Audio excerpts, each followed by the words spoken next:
Threshold, Ratio, Attack, Release. Tá um pouco perdido? Mas não se desespere. Eu sou o Daniel Santina do DB Studio e hoje nós vamos falar sobre compressores.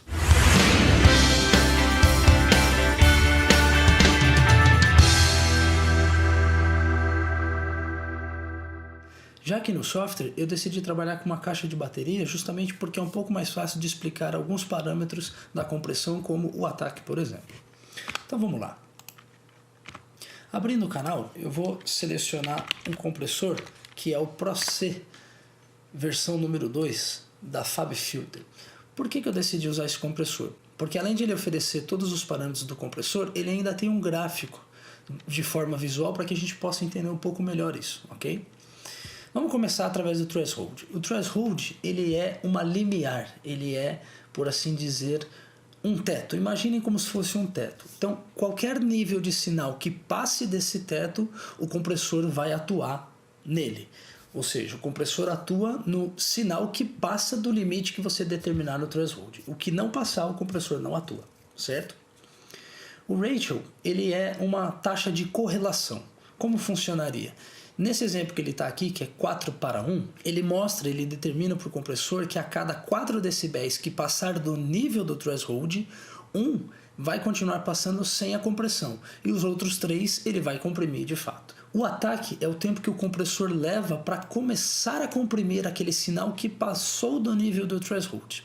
Ou seja, o compressor só vai começar a comprimir depois que o tempo de ataque falar para o compressor, ó compressor, vai lá e começa a comprimir. Nesse exemplo aqui, 3 milissegundos e meio. O nível do sinal passou do nível do threshold, começa-se a contagem do tempo do ataque, 3 milissegundos e meio depois é que o compressor começa a comprimir, ok? O release, ele é o tempo que o compressor desliga de forma automática, ou seja, o sinal veio, passou do nível do threshold, 3 milissegundos e meio, que é o tempo de ataque. Depois, o compressor começou a comprimir. E o quanto esse compressor começou a comprimir, quem determina é o ratio, naquela nossa taxa de correlação. Depois que o nível do sinal cair abaixo do threshold, ou seja, depois que o sinal não mais estiver passando do nível do threshold, começa a contar o tempo de release. Vamos colocar aqui, 37 milissegundos de exemplo. Depois de 37 milissegundos, o compressor já não está mais atuando de nenhuma forma. Então, vamos dar um play aqui no som para a gente ouvir um pouquinho e depois eu vou começar a exemplificar os parâmetros.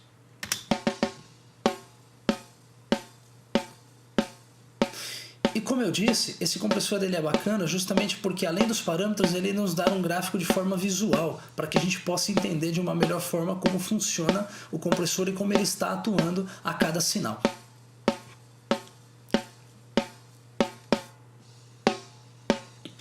Eu vou dar uma exagerada na compressão, vou forçar bem a compressão para que esse gráfico aqui, essa linha vermelha, possa ser enfatizada e a gente entender com maior clareza o que os parâmetros estão fazendo e como o compressor está atuando, ok?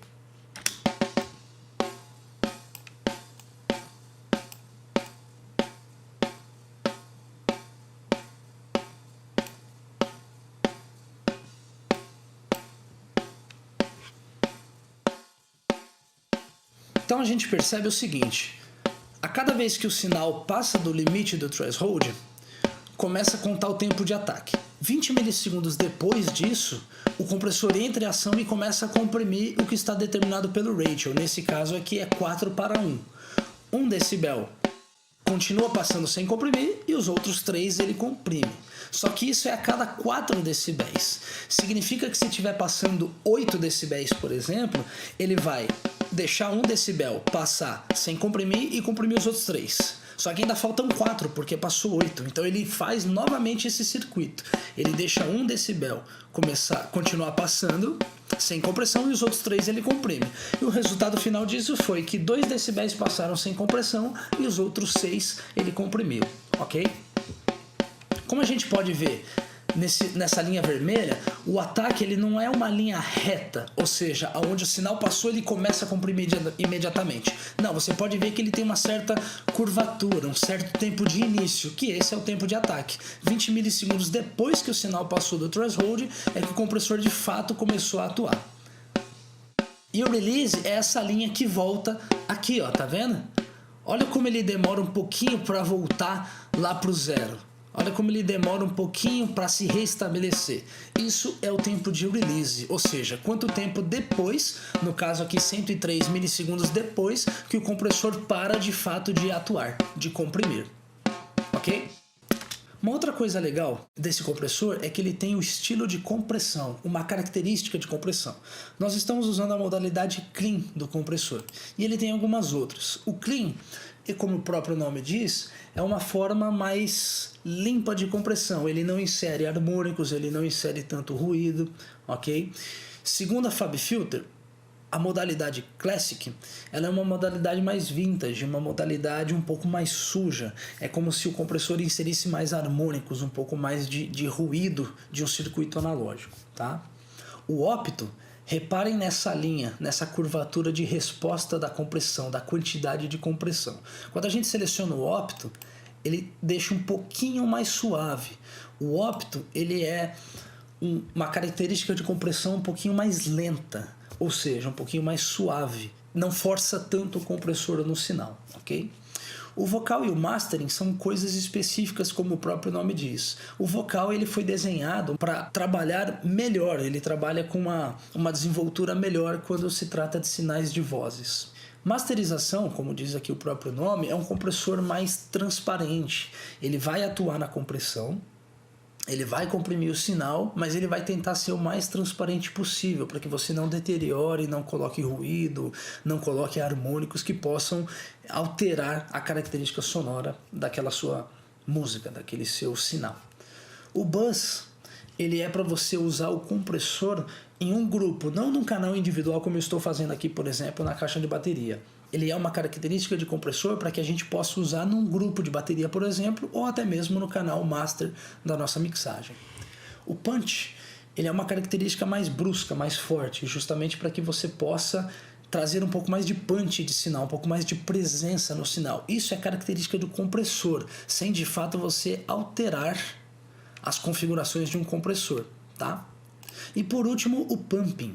Segundo a FabFilter, o pumping ele atua de uma forma mais severa nos transientes. O que é um transiente? É um sinal com volume alto e curto de duração de tempo. Então ele é alto e curto. Isso faz com que o compressor tenha que atuar de uma forma mais rápida. Mas mesmo que você use configurações um pouquinho mais lentas, como é o nosso caso aqui, o nosso ataque ele demora 20 milissegundos para começar a comprimir, o pumping ele força o compressor a ser mais severo nesses transientes, que são sons altos e curtos. Vamos dar uma ouvidinha no que o pumping pode fazer com som de bateria. Observe inclusive no gráfico aqui nessa linha vermelha como ele força o compressor a ser mais rápido, independente da nossa configuração aqui. E olha a sonoridade resultante.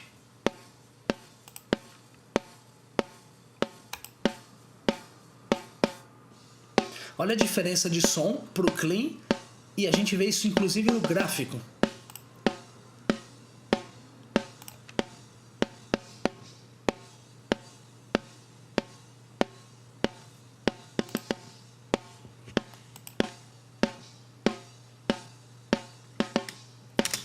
O compressor ele funciona justamente para que você equilibre a dinâmica. Imagine que você tem um som em menos 5 decibéis e um outro som em menos 10 decibéis. Entre esses dois sons existe uma diferença de 5 decibéis.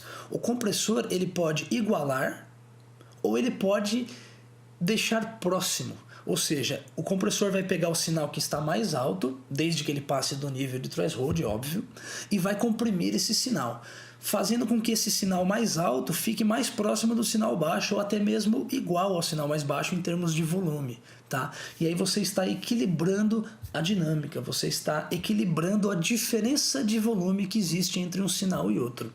O compressor ele foi feito justamente para isso, para que você possa manter um certo nível de sinal sem muita diferença. Vou falar um pouquinho mais do ratio, que é o seguinte: por que o ratio trabalha dessa forma, como se fosse uma taxa de correlação, ou seja, 4:1.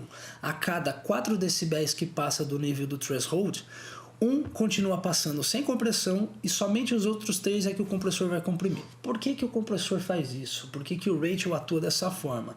Para que você não achate completamente a sua onda, para que você não deixe a sua onda quadrada, porque se passa 4 decibéis do nível do threshold e o compressor comprime os 4, o resultante final dessa onda, desse sinal, é uma onda quadrada, uma onda totalmente achatada. Isso é como se fosse um clipe, isso é como se fosse uma distorção digital. E para evitar isso, o compressor atua dessa forma. 1 decibel continua passando sem compressão e os outros 3 ele de fato comprime. Ok? Eu espero então que vocês tenham gostado.